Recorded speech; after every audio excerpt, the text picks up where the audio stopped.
அனைவருக்கும் இனிய காலை வணக்கம். இன்று பிப்ரவரி மாதம் 6ஆம் தேதி வெள்ளிக்கிழமை. இன்றைய தின ராசி பலன்.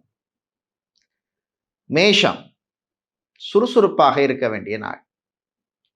ரிஷபம், உழைப்பால் உயரும் நாள். மிதுனம், கடன் பிரச்சனையில் நல்ல தீர்வு கிடைக்கும்.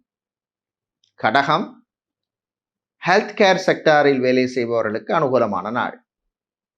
சிம்மம், வேலை தேடுவோருக்கு நல்ல செய்தி உண்டு. கன்னி, வீட்டிலே இருந்த பிரச்சனைகள் குறையும். துலாம், media, advertisement, social media, event management கம்பெனியில் வேலை செய்பவர்களுக்கு நன்மையான நாள்.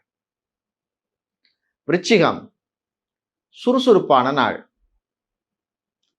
தனுசு, அமைதியாக இருக்க வேண்டிய நாள். மகரம், பிரயாணங்கள் பயணங்கள் நல்லபடியாக நடக்கும். கும்பம், சந்திராஷ்டமம் இருப்பதனால் தேவையில்லாத அலைச்சல் பயம் வந்து போகும். மீனம், நண்பர்களால் நன்மை உண்டு.